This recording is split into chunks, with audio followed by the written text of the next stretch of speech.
سڵاوتان لێبێ ئەزیزان لە بەرنامەیەکی تری پامی تۆ لەگەڵ ئێوەی ئازابم. بەنامەیەم جارەمان تایبەتە بە پیرۆزبایی جەژنی هاوڵاتیان و ئەو دیاردانەی کە لە جەژنا بە شێوازێکی ناباش هەن بزانین چیان هەیە لە جەژن و چیمان پێڵێن و شیرینێکیشان پێدەین. لەگەڵمان بن پامی پیرۆزبای ئەوانە گوازینەوە. فەرموو.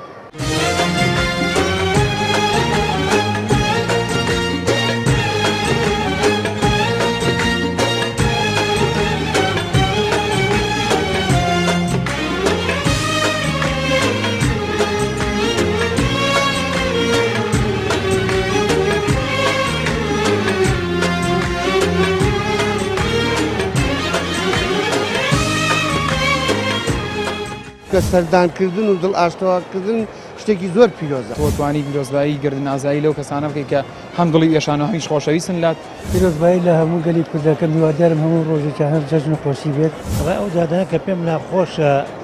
هەیە و پێم خۆشە نەمێنێ ئەوەیەکەوە بە بۆنە جەژنەوە هیچ زیادە ڕەویە نەکرێت. بە تایبەتی لەم کاتە کەوا قەیرانی دارایی هەیە. لە حوت و شەشی بانیان بۆ ماڵەوە ئیزعاج دەکەن زۆر ئیزعاج هیوادارم نەمێنێت. هەموو شۆ و سەردانیکردن و دەمەزەرکردنەوەی خزمایەتی و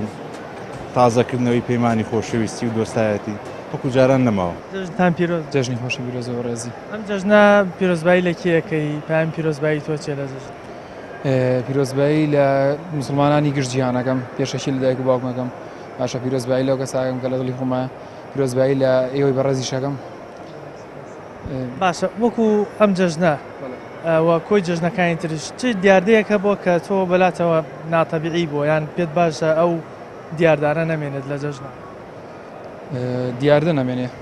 زۆر دیاردەیەکی ناباشەیەکە حەز دەکەی نەبێتەوە. بەتایبەت لەناو خەڵکە هیچ ڕێزگرتنێن نەماوە، یعنی جەژنی جاران وەکو جەژنی ئێستا زۆر جیاوازە. جەژنی ئێستا یعنی بەڕاستی ئێستا خەڵک لای ئاسایی بۆتەوە. وەکو خۆت وەکو گەنجێک تا چەند گرنگی بە ئەو عادات و تەقالیدەی کە لە ناو کوردی کۆمەڵگەی خۆمان هەیە گرنگی پێدەم مەسلەی خۆگۆڕین و سەردانیکردنی ماڵان؟ هیچ ناخێر بە هیچ زۆر، چونکە خۆشەوەیە کە بۆ نمونە چەپڵە دەستێ لێ نادرێت کە من شتێکم بۆ تۆ کرد تۆش هەمان شت بۆ من بکەیتەوە.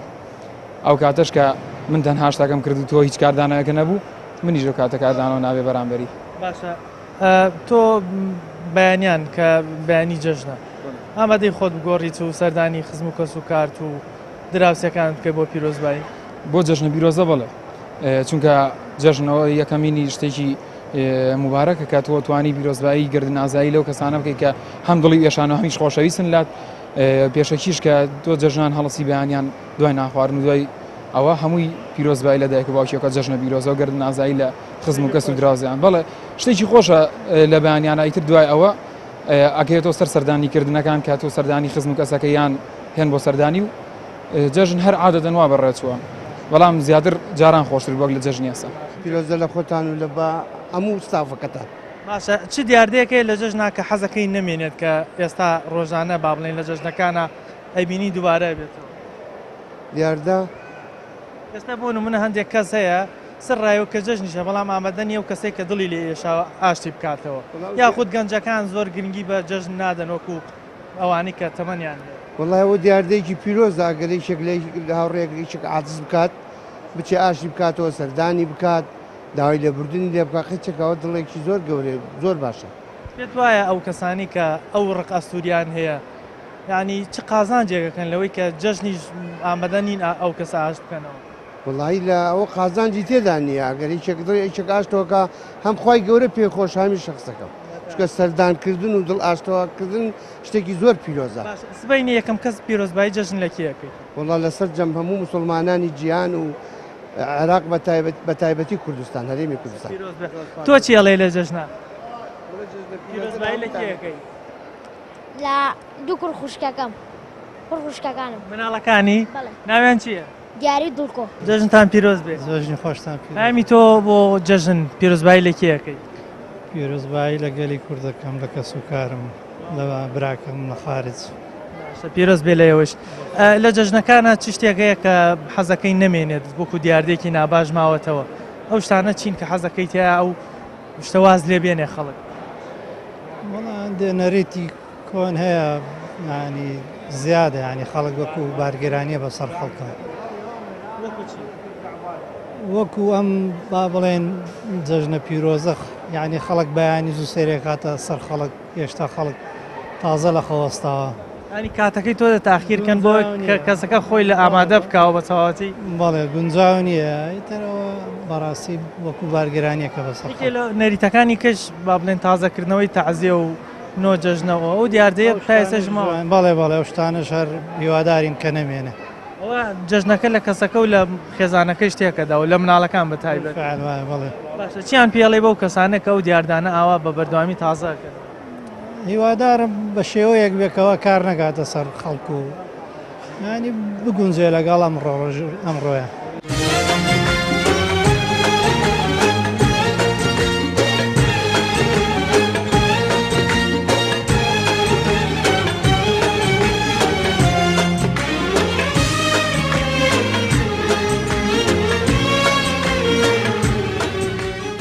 پیرۆزبایی لە هەموو گەلی کوردەکەم هیوادارم هەموو ڕۆژێکە هەر جەژنە خۆشی بێت دوور بێ لە ئاژا و شەڕ و شۆڕ ئینشاڵڵا سبەینێک کە هەستان بۆ جەژنە پیرۆزە لەناو خێزانەکە و خزم و کەسوکاری خۆت یەکەم کەس کە پیرۆزبایی لەکە کێ طبی ماڵی باوکمە باوک و دایکم کەسە لە ژانە باوەم یەکەم ڕۆژ دەچم سەردانی وانەکەم پیرۆزبایی لەکەم و دوای ئەوانیش خزمانی تر ئینشاڵڵا باشە ئەو دیاردانی کە بەڕای تۆ لە جەژنا باش نییە خەڵک بیکاتەوە و تا ئێستا ماوەتەوە چین ئەو شتانی کە پێت وایە نەمێنێت باشتر وڵی زیاتر ئەو کەسانی کە ئەگەر شەران بوو بێت ئاش بنوانێت لە کاتی جەژنە بۆیە جەژن کراوەکە لەگەرچی ناخۆشیێکیان هەبێت لە بینێنە وەلای نیێن ئاش بنوانێت ئەوەکو کولتورێکی خۆمان بە شێوەزێکی جوان ماوەتەوە کە سەر ڕایەوەی کە دوو کەسە دڵیان لەکتری یەشاوە بەڵام جەژنەکانەکەنە دەرفەت بۆی ئاش بنەوە بەڵام هەندێک کەسیشمان هەیە ڕخەکەی وەنە ئەستورە ئامادە نییە ئەو جەژنە بگوازێتەوە ئەو ئاشتەوایە بکات چیان پێڵی تۆ لێرەوە وڵی ئەوانە تەبەن لەوانێ دەرونیە نەخۆش بن چونکە نەخۆش نەبن ئەوە زیادە ناکێشێ ئینسان کە ڕاستە هەموو کەسیە قابلەوەیە لە یەکی کە عاجز بێت بەڵام بە مروری زەمانە بێ شتە لە یاد کات ینی نابێت هەر لە دڵ هێڵێتوانێ و زیاتر تووشی نەخۆشی دەرونی کات چونکە بۆ خۆی یەکەم بۆ خۆی خراپە ئەو کەسانی کە تووشی ناڕەحەتیەکە بن نەگەر ئاش نەبنوانێ هەم بۆ خۆشیان خراپە هەم بۆ بەرامبەرەکان باڵێ گرێکی دەرونی دروستەکە تاسیەکان لەسەر نەفسیەتیان وڵای بەبوونەی جژنی قوربانە پیرۆزبایی لەسەر ژە موسڵمانانی جیهان و بەتایبەتی مسلمانانی کوردستان و مسلمانی شاری سلێمان لە خانەوادە و خێزانەکەمەکەم پیرۆزە لە هەموو لایەک یەکەم کەس کە پیرۆزبایی لەکەی لە جەژنا کێ یەکەم کەس پیرۆزبایی لێکم هاوسەرەکەمە ئەو دیاردانی کە لە جەژنا پێت باشە کە نەمێنێتەوە تا ئێسش بە بەردەوامی ماوەتەوە چییە چ شتێکت پێ ناخۆشە لە جەژنەکانەکە ئیبینی وڵای ئەو دادانە کە پێم ناخۆشە هەیە و پێم خۆشە نەمێنێ ئەوەیەکەوە بە بۆنە جەژنەوە هیچ زیادەڕەویە نەکرێت بەتایبەتی لەم کاتەکەەوە قەیرانی دارایی هەیە زۆرجار ڕەنگە ئەو زیادەڕەوێ لە خواردن لە شیرینی ڕەنگە بۆ تەندروستی کەسەکانی خۆی باش نەبێت بۆیە زۆر جارەبین لە جەژنەکانە ڕەنگە نەخۆشخانەکان خەڵکێکی زیاتری تێبچێ بۆی زیادەڕەوی لە خواردنی شیرینیەکەن ئێساش بە تایبەتی ئەوانی کە بەتە من نەخۆشی شەکریان بەڵێ زۆر سەقسەکی جەنابێتەوە زیادرە لە هەموو شتێکە خراپە لە جلو بەرگا لە خواردەمەنیا لە مەسەفە لە هەموو شکاتەنەوەکەوەی بەڕێزە فەرموو بۆ تەندروستی خراپە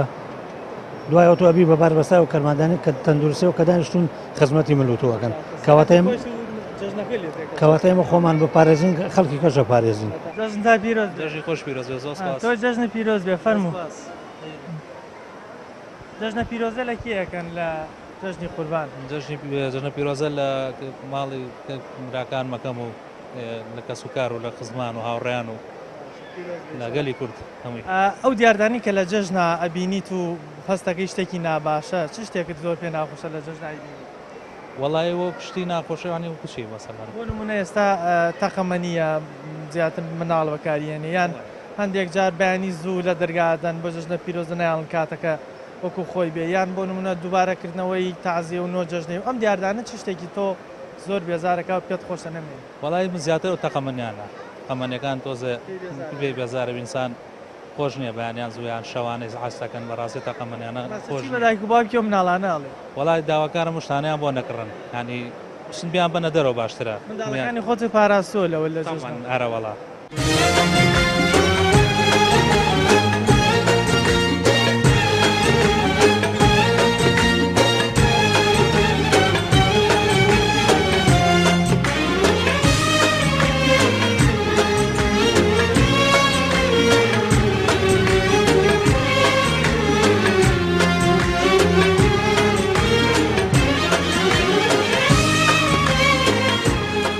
کە سەردانکردن و دڵ ئاشتەوەکردن شتێکی زۆر پیرۆزە. تۆتوانی پیرۆزبایی گردن ئازایی لەو کەسانە بکەیت کە هەم دڵی وێشان و هەمیش خۆشەویستن لات. پیرۆزبایی لە هەموو گەلی کوردەکەم هیوادارم هەموو ڕۆژێکی هەر جەژن خۆشی بێت. ئەو زادانە کە پێم ناخۆشە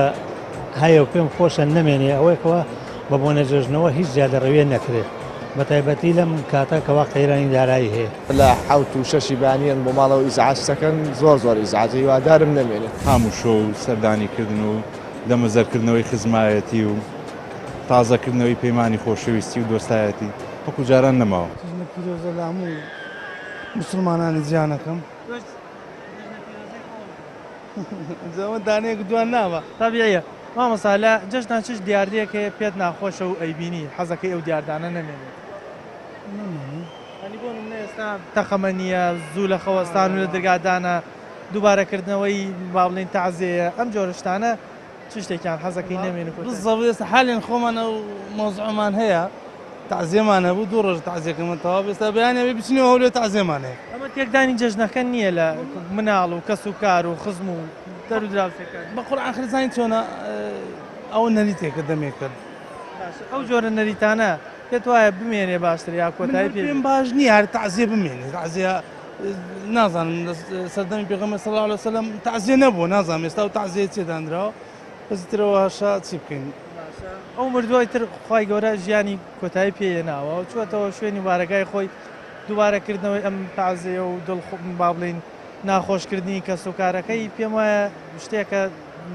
ناخۆشە بۆ کەس و کار و بۆ چواردە بالضبط یعنی تعزیەکە لێ نوێیەکەیتەوە تۆ دوو ڕۆژ تعزیە دانیشتوی پێویستەکە جەژن دیسان بستیەوە فاتحە دێ بکەیەوە بەتایبەتی جەژنیش بۆ خۆشی دەربڕینە بۆ باشینی نەبەخشینەوەیە بالضبط بۆ خۆشیە بۆ تعزیێنە ئینشاءالله دەستان خۆش باشە فەرقی جەژن لێرە لە کوردستان لەگەڵ بەغداد چییە؟ والله هنا أمان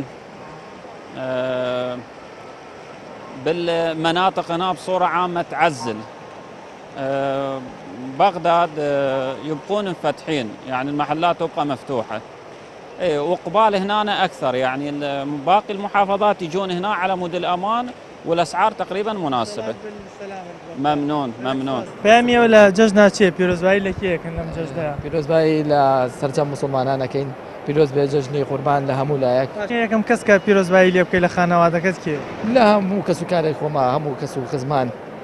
دۆستان هەمیشە جەژنیان پیرۆز بێت. چ دیاردەیەکەیە کە پێت ناخۆشت لە جەژنا ئەیبینی و دووبارەیە بێتەوە؟ والله دیاردەکان ئەوەی کە مسلمانان پێیان ناخۆش ئەوەی کە خەڵکی پێیان ناخۆشە با ئینسان نەیکات باشترە جوانترین ڕەوش جوانترین ئیشی باش بکرێت لە جەژنا بۆی بێتە لەبەرەی جەژنی قوربان جەژنێکی پیرۆزە جەژنی دینی ئیسلامە پێش باشتر وایە جوانترین ڕەوش باشترین شت پێشکەش بکەیت. باشە ئەوە هەندێک کەسپانەیە سەر ڕاوی کە جەژنیشە بەڵام ئامادەنین واز لە عازیەکەی نێوان خۆی و کەسێکی کە بێنێت. بۆچی ئەو جۆرە کەسانە بەم شێوازە مامەڵەکەن یان دروستتر چۆن ئەوان مامەڵە بکەن لە جەژنا؟ باشتر وایە ئینسان لە جەژنا هەموو شتێک وەلانێ جوانترین ڕەوشت خۆشەویستی ئاشتی برایەتی دۆستایەتی وەکو لە دینی ئیسلامە فێرمانەکات باشترین شت ئەوەیە کە تۆ خۆشەویستی و ڕێز و ئەحترام بڵاو بکەیتەوە.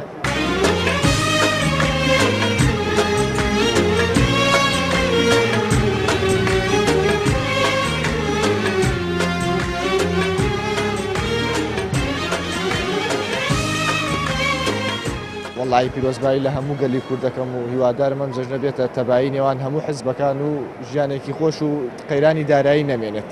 باشە لە جەژنا چ دیاردەیەکە پێت خۆشە نەمێنێت ئەو جەژنان دووبارە بێتەوەی بینیت؟ وڵی ئیزعاجی ماڵە بۆ منە لە حوت و شەشی بانیان بۆ ماڵەوە ئیزعاج دەکەن زۆر ئیزعاج هیوادارم نەمێنێت. پێی بێزارە بی ئەو کار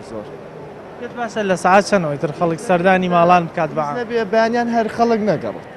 بیکەنە ئەسران بۆی خەڵک ئیزعاج نەبێت چونکە زۆر بەمان کە مۆزەفینیان کارمەندین لەبەرەوەی ئیسراحەتێ بکەین پێویستە ئێواران خەڵک بگەڕێت نەک تۆ بەیانیان ساعت 7 دەگەڕێت ئیزعاج دەکات زۆر زۆر وایە بەڵێ بێگومان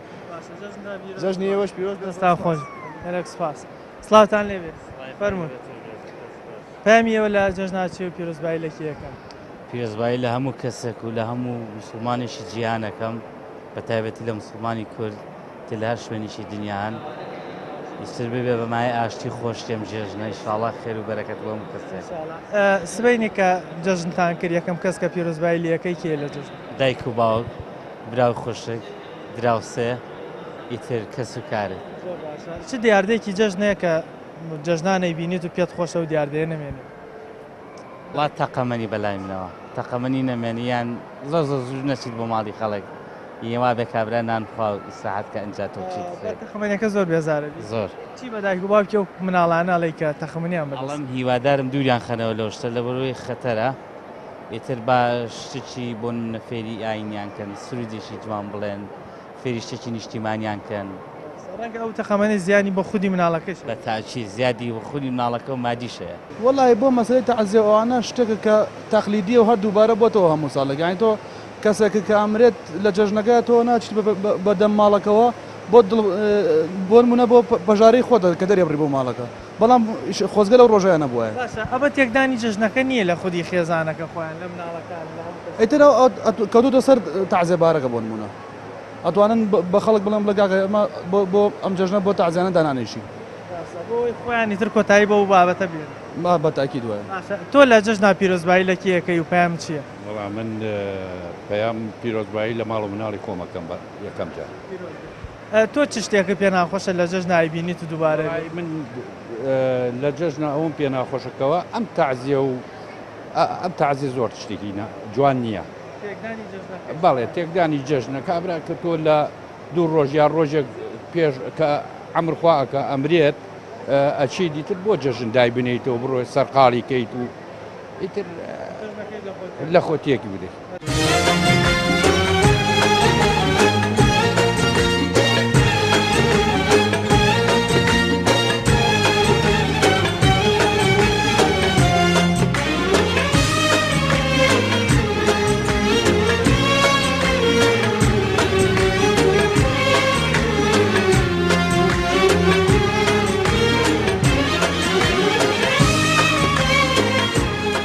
کە سەردانکردن و دڵ ئاشتەوەکردن شتێکی زۆر پیرۆزە تۆتوانی پیرۆزبایی گردن ئازایی لەو کەسانە بکەی کە هەم دڵی ئێشان و هەمیش خۆشەویستن لات پیرۆزبایی لە هەموو گەلی کوردەکە میوادارم هەموو ڕۆژێکی هەر جەژن خۆشی بێت ئەو دادانە کە پێم ناخۆشە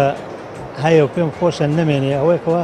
بە بۆنە جەژنەوە هیچ زیادە ڕەوێ نەکرێت بە تایبەتی لەم کاتە کەوا قەیرانی دارایی هەیە لە حوت و شەشی بانیان بۆ ماڵەوە ئیزعاج دەکەن زۆر ئیزعاج هیوادارم نەمێنێت هەموو شۆ و سەردانیکردن و دەمەزەرکردنەوەی خزمایەتی و تازەکردنەوەی پەیمانی خۆشەویستی و دۆستایەتی وەکو جاران نەماوە. جیازی جەژنی ئێرە لەگەڵ جەژنی ڕۆژاوای کوردستان چییە؟ چه فەرقێکیە لە جەژنەکان؟ والله فرق نییە تقریبا عینات شتێنەوە کوردیەکن هەر عادەتەیە کوردایەکە یانی تقریبا. ئێستا بۆ نمونە لە کوردستان کاتێ جەژن نەکرێ لە هەندێک ماڵ کە تەعزیان هەیە جارێکی کە لە جەژن تەعزیەکە تازەکەنەوە ئەو دیاردانە لە ڕۆژاوی کوردستانی شەیە؟ ئەرێ وەڵا هەیە دوایی مثلەن ئەو کاتێ جەژن ئەو کاتێ تەعزیە هەبێ جەژن ناکەن یعنی تۆزەکە یان شەرم بکەن ئەهل و مەئەهل و تشێواگەن احتفال پێ ناکەن. یەکەم جەژنی دوای لە دەستدانی کەسەکەی وایە؟ بەڵێ وایە. جگەلەوە ئەو کەسانی کە دڵیان لە یەکتر عاجز بووە بەڵامە بینین لە جەژنا ئامادەنی هەندێک کەس ئامادە نیە واز لەو عازیە بێنێ تۆشیان پێڵێ ئەو جەمەس مصالحة هەیە لە ئێمە مثلا هەفتوو ساڵحەیە مثلا هاشتين هەفتوو هاشتين مثلا جیران یارمەتی هەووکن هەموو لە بوەرن یعنی ئەو کاتە جەژن شتێکی باشە مثلا ئەنەوە مصالح کۆتایی پێ هەبن بەڵێ. وەڵا پیرۆزبایی لە خۆم و هاوڕێیان خزمەکان خزم و کەسوکار و هەموو لایە. وەکو گەنجێک تا چەند گرنگی بە ئەو کللتورانەی جەژنەدەی کە لە ناو کووردا هەیە بۆ نمونە خۆگۆڕین و لە خەوەستانی بەیانیان و ئەم جۆرە با بڵین کللتورانە کە لە ناو کووردا هەیە تا چەند گرنگی پێ؟ وەڵایەتر بە پێی توانە گرنگی پێدەین. ئێستا سبەی نییە جەژنە جلیشتە ئامادە کردەوە بۆ بەیانی؟ بەتاکی دەیسوانەرە وەڵا. یەکەم کەس کە پیرۆزبایی لەکەی کێ؟ وڵای لە خێزانم وڵای دایک و باوک و براکان ئەوان چ دیاردەیەکەیە لە جەژنا کە ئەیبینیت و پێت خۆش نییە ئەو دیاردەیە بمێنێت یاخود بێزارکەرە بەرات دیاردە وەڵای ئەم تەقەمەنی و شتە زۆری زیادە پامی ئێوە لە جەژنا چێ و پیرۆزبایی لە کێکەن پیرۆزبایی لە خانەوادەم و لە گشت هاوڕێیانم دەکەم وڵی تەقەمەنێکە تەقەمەنی دیاردێکی زۆر ناشرینە لە جەژنا مناڵانێکی زۆرێنە کۆڵانەکانەوە خەڵک بێزارەکەن ڕەنگە خودی ئەو مناڵانەی چەندێجا تووشی زیان بنەوە بەڵێ بە تاکی دوایە جاری وایە برینداربوون و شتی واشی لەکەوێتەوە باشە ئەو کەسانی کە دڵیان لە یەکتر عاجز بووە هەندێکیانە بینین ڕقیانەوە ئەستور ئامادە نیە جەژنەکەیش ئەو کەسە ئاش بکاتەوە ئازیەوە لا بنێ تۆ لێرەوە چیان پێڵێ هیوادارم ئەو ڕقوچینەیەوە لا بنێن و یەکتری ئاش بکەنەوە بە دڵێکی گەورە بەڵێ بەڵێ پامی تۆ لە جەژنا چیە و پیرۆزبایی لە کێ وەڵا پیرۆزبایی لە خزم و کەسوکار و گشت هاوڕێیان مەکەم بە تایبەتی دایک و باوکم چ دیاردێکی جەژنت بەلاوە ناخۆشە حەزەکەی ئەو دیاردەیە نەمێنێت وەڵا ئەم تەقەمەنی و ئەم نینانێکە مناڵ بەکارێنێ شتێکی جوان نییە بەڵێ بە تاکیت تا ئێستا ئەو تەقەمەنیانیان فڕێداوەتە بەرخاست و تووشی زیان بووبی یان پێی بێزار بووبی وەڵا زۆر جار وەڵا وەک ترسانە بەڵام ناخۆشە باشە چی بە کەسوکاری و مناڵانەڵی کە ئەو تەقەمەنیانیان بەدەستەوەی خەڵی بێزارە وەڵا هیوادارم بۆیان نەکردن سا بەدەست دایک و باوکیان ئەتوانن بۆیان نەکردن نێڵم بیکردن جەژنتان پیرۆز بێت لە خۆشتان پیرۆز بێ و لە هەموو گەلی کورد پیرۆز بێت یەکەم کەس کە پیرۆزبایی لەکەی لەکەوە دەست پێکەی سەرەتا لە دایکمەوە پێڵم زۆرم خۆشەوی و هەمیشەش لە حەزەکەم لە خزمەتیان چووکە خۆم بە قەرزاریە زانم چووکە دایک زۆری بۆ کردوین ئەگە بتوانینەوە قەرزەی بینەوە ئەوە خوا گەورە لێمان ڕازی بێ بەسمانە ئینشاءڵڵا باشە لە جەژنا چ دیاردەیەکە پێی بێزارە بی حەز ناکەی و دیاردەیە بینی وەڵاهی بڵێم چی وەکو ئێستا دیاردەی بۆ نمونە تازەکردنەوەی تەعزیەمان هەیە ئێستا هەندێک ماڵەیە کەسێکی ئازیزی لەدەست داوە یەکەم جەژن ئەو تازەیە تازەکات من وەکو خۆم هەمیشە دژی ئەوم کە ناوی لێنێن چلە و نۆجەژنە و خوای گەورە شەرعێکی جوانی وەداناین بەپێ ئەو شەرع بڕۆین کافی تر پێویست ناکە لەوە لابین تێکدانی خودی جەژنەکەیشە لە کەسوکار و لە مناڵەکانیش بە دڵنیاییەوە تێکدانە و تازەکردنەوەی تەعزیەکەشە بە جاریشکە باشە ئەو کەس ئەو مناڵانەی کە تەقەمەنیان بەدەستەوەیە چی بە دایک و باوکیان ئەڵێ کە سبەینێ جەژنە کە بتوان ڕێگری لە مناڵەکان بکەن خەڵک بێزان هیوادارم دایکانی خۆشەویست باوکانی خۆشەویست پەروەردەیەکی ئەو مناڵانیان بەو شێوەیە بکەن بە هیچ شێوەیە ئەو تەقەمەنیانە بەکارنێن بەڕاستی لە زەرەر زیاتر هیچ سوودێکی تری نییە.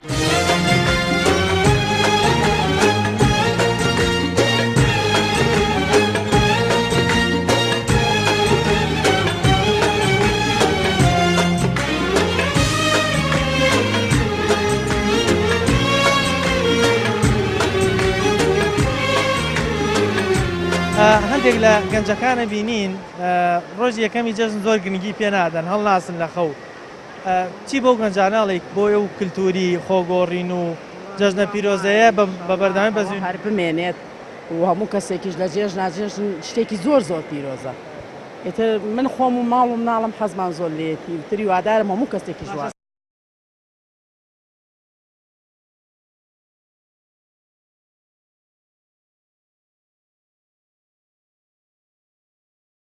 چ دیاردەیەکەیە کە لە جەژنا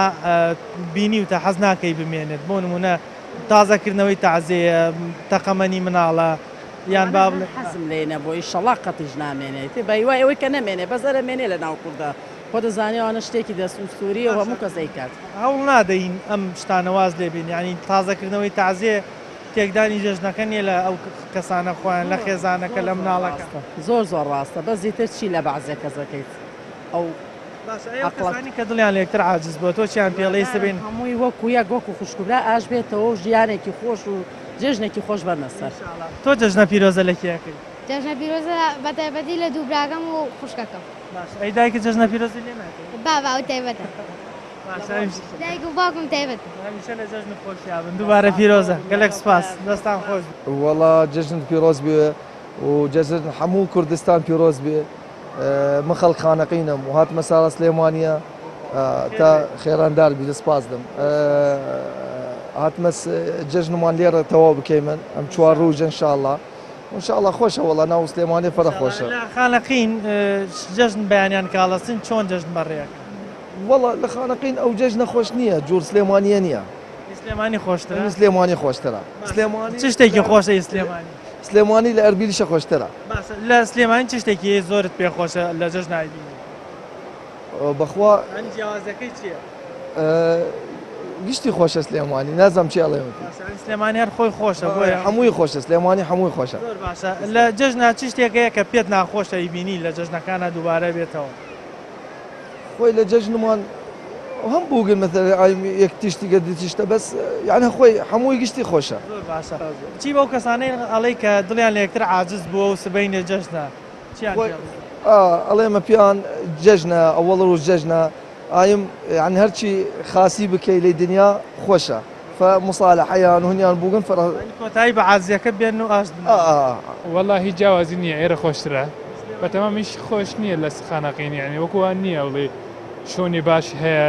ڕۆی بوو دەرەوە مەسەن فامی مۆڵە سەفای ماڵ بەقەدران فامۆڵە کەس لە خانەقین نییە لە خانەقین کە جژنە بێ یەکەم ڕۆژ سەردانی ماڵانەکەن و شیرینی و ئەم شتانەی وەکو عاداتی ئێرە چۆن بەیانی خەڵک هەساڵ کە یەکەم جار چوو بنوژی مزگەوتە دوای نوژ مزگەوتەکە چوو ئەگەڕێتەوە سەر ماڵانە خزم یا مام یا ماڵی خاڵم ئەوانە تۆ یەکەم کەس کە پیرۆزبایی لەکەی کێ جژنە پیرۆزی لێ دایک واکم شە بۆ دمێنن چێ بەو کەساناڵی کە سبەینێ جژنە و دڵیان لە یەکتر عاجز بوو وەڵام هەموو جژنی پیرۆز بە هەموویان ئینشاڵڵا بەخۆشی ئینشاڵڵا وەزعەکە باشی بێتەوە ئینشاڵڵا ئەگەڕێتەوە هەمووی سەلامەتی ئەسەر کوردستانی و عێراق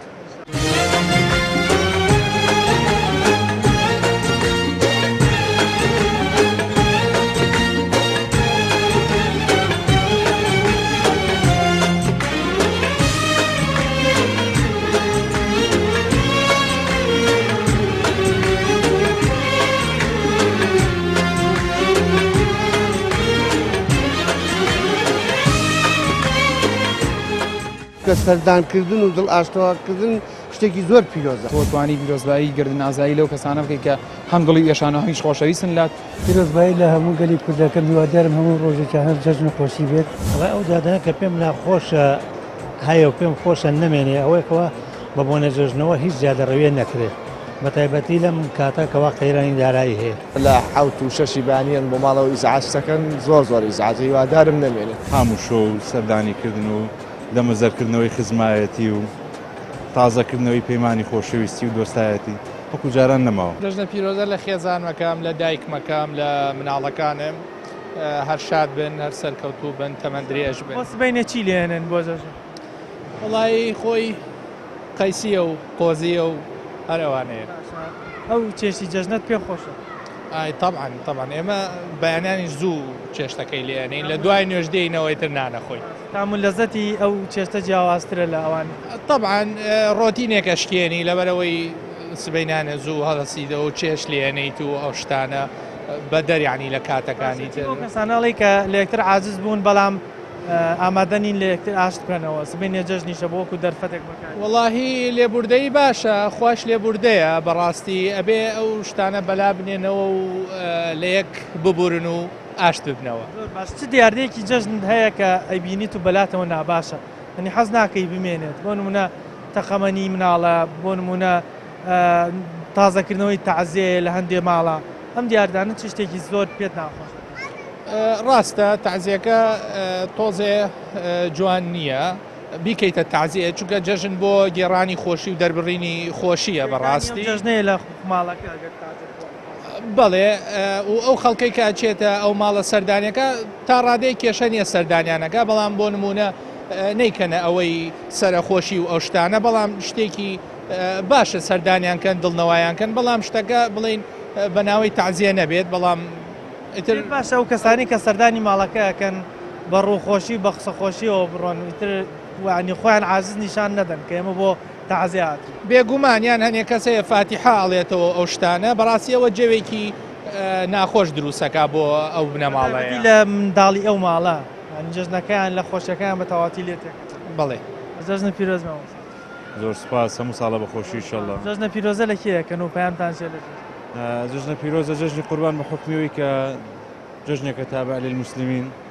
پیرۆزبایی لە سەرجە مسلمانانی گیانەکەن ئینشەڵڵا ساڵێکی پڕخێر و بەرەکەت بێ بە نان و بە ئەمان بۆ هەموو لایەک بۆ مسلمانان و بۆ غیرە مسلمانانیش مامۆستا لە ئەو دیاردانەی لە جەژناکە بینیت و پێت ناخۆشە چ شتێکی زۆر پێی بێزاری حەزەکەی نەمێن وەکو تەقالیدی کوردەواری مەبەستە بە پێچوانەوە کە جواب بمەوە مەجموعە تەقالیدی جوانمان هەبوو کە بەڕاستی نەمان ماوە ئێستا هەموو شۆ و سەردانیکردن و دەمەزەرکردنەوەی خزمایەتی و تازەکردنەوەی پەیمانی خۆشەویستی و دۆستایەتی وەکو جاران نەماوە ئێستا هەندێک کەسمانەیە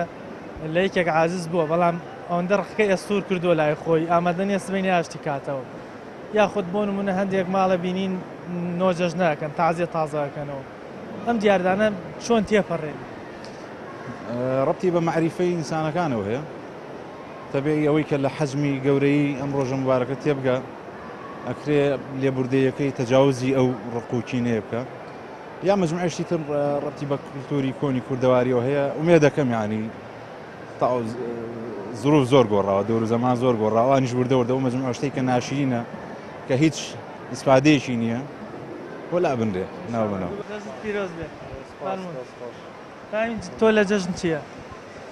پەیامی من ئاشتیە پەیامی من ئەوەیە کە خەڵک یەکتری خۆش بێت وا زەڕق بێنن بە بۆنەی سیاسەتەوە هەموو شتەکان تێکەڵ بوون هەموو شتەکان تێکچوون باش بینەوە هیچی تر جەژنە پیرۆزە لە کیەکەی لەم جەژنەیە یەکەم کەس زەدایکم دوای باوکم لە ڕەفیقەکانم باشە ئەو دیاردانەی کە لە جەژن ئایبینیت و پێت باش نییە چ دیاردەیەکیە کە حەزەکەی نەمێنێت ئەم تەقەمەنی و شتە زۆری زەعاجە باڵێ ئاکی دوایە باشە ئەی چی بەو کەسانە ئەڵێی کە سەر ڕای کە جەژنیشە بەڵام ئامادە نیە لەگەڵ ئەو کەسێک کە دڵی عازیز بووە لێ ئاشت بێتەوە ئەنی هەند ڕقەکەی ئەوەندە توندە ئامادە نیە جەژنیش ئاشتی بکاتە هیوادارم دڵیان باش بێ لەبەری دنیاوە نایەنێت کەس نازانێ مەسەن کێ ئەمرێت لەبەرەوەیە بۆی خێرا فریایەوە بکەوین دڵ یەکتری چاکەینەوە با منەوە لێوە بگرم من مقابلەی تۆ بکەم ئەم جارە تۆ پەیامت چییە؟ من پەیامی منیش دەوەیە پیرۆزبایی لە هەموو لایەکەم هیوادارم ئەم جەژنە کۆتایی ئەو ناکۆکیانە بێ کە لە نێوان هاوڵاتیانە بووە لە نێوان حیزبە سیاسیەکانە بوو ئەم جەژنە بێتە پەیامێکی خۆشەویستی و برایەتی بۆ ملایەک و پیرۆزبایی لە تۆی شەکەم چیتر پیرۆزبایی کێترەکەی عادەتەن ئەم پیرۆزبایی ئەوە یەکەم کەس لە دایک و باوکتە پاشان خوشک و براکان اینجا دوایەوە خزمەکان و دراوسەکانەوەوان خەی ناکە خیتامیەکەی بۆگەم بەم جۆرە کۆتاییمان بە بەرنامەی ئەم جارەمان هێنا هیوادارین جەژنی قوربان ببێت بە مای جەژنی خێر و خۆشی بۆ هەموو لایەک زۆر سپاس بۆ تۆش و جەژن لە هەموو لایەک پیرۆز بێت کاتێکی خۆش دەستان خۆش بێت.